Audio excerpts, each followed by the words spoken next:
Here's me right here. See here?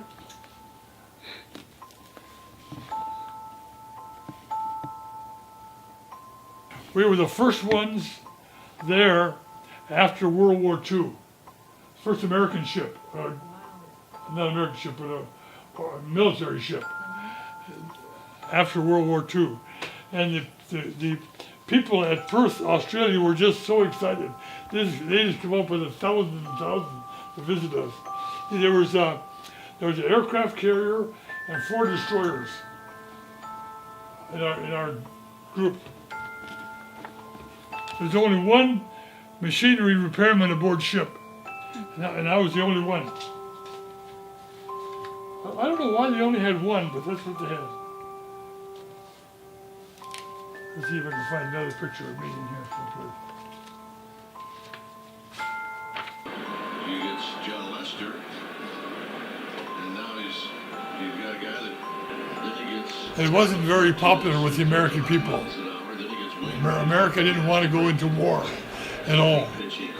And it was a very, very bad decision, actually. Because a lot of Americans, I think, 35,000 Americans died. Or soldiers died in that war. I think it was at least 35,000, I think it was. But it was, I guess it was a war we had to fight, unfortunately, you know. So. How old were you? And that was in Korean War was in 1950, 55, I think it was. So I was about 24 years old. I was a machinist apprenticeship at that time. And so I got my draft notice to go in the military during the Korean War. But my boss wrote the government and said, hey, I need people, I was a machinist apprenticeship. And said, I need people, or the America needs people, machinists, to fight this war. I went home when I got the notice, and I told Viola, my wife, that I had to go into active duty for 2 years in the Navy. And she was very upset. But that's understandable. But anyway, she says, well, okay, honey, if you gotta go, you gotta go. So I spent 2 years on this ship. Where were you when this happened? We were off the coast of Japan. And where did you travel? Where did I travel? Yeah. Well, we were at the time, we were probably between Japan and Formosa.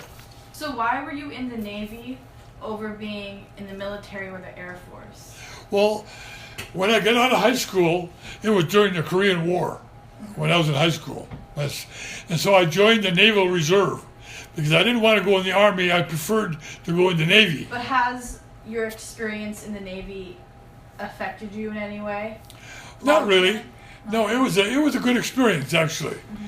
Mm-hmm. I didn't like it particularly because I enjoyed the civilian life a lot more than the military life. I made sure that everybody in our department was obeying orders. Master at Arms, I called it. Master at Arms. What happened is previous to me, the previous Master at Arms would come down every morning and make sure that everybody was out of bed and ready to go to do their job. Well, we had one guy, he was just out of high school, and he just had a sleeping disorder, and he couldn't get out of bed. And so this Master at Arms would come down, and he would put him on report, which meant that he'd have to do extra duty. Maybe go wash the deck or paint or do other things besides his regular job. And every morning, he would put him on extra duty because he couldn't get out of bed by himself. Well, when I became Master at Arms, the first thing that I'd do when I get up in the morning, I'd get him up and out of bed, make sure he got dressed and ready to go. That's nice. So he was never put on report. You were the only one who thought of doing that? Right. Yeah. Yeah, he was the only one. Yeah. The sad thing that happened is that we were off the coast of Japan, and my father died. This was 1957. And they told me about it. They said, well, we're going to send you home for your dad's funeral. So what they did is they sent a line from my destroyer over to the aircraft carrier, and they strode me across on a like a little carrier. And then they put me on an airplane on the aircraft carrier, and they flew me into Tokyo. Were you crying? Yeah. And then they flew me from Tokyo to San Francisco. But and while I was gone, the guy that was a master at arms guy who replaced me kept putting this guy on reporting. I was told this later. When I got back to the ship after my dad's funeral, they told me that little guy who could never get out of the bed, he committed suicide. He jumped off the ship. And they never found him again. And it was just, that was my worst experience in the Navy. It was just this young guy right out of high school who had a problem, and they never recognized what his problem was, you know. How did you communicate with your loved ones? Well, I used to write Grandma a letter about at least once a week. And she always wrote me a letter also. Saying what? Well, I told her how much I missed her, and she'd tell me the same thing.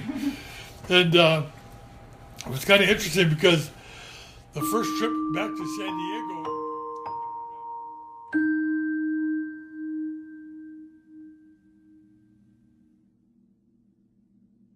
I think the saddest part of that war is the fact we lost so many men.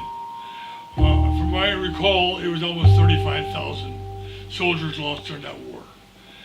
And that's really the saddest part that I can think of during that Korean War.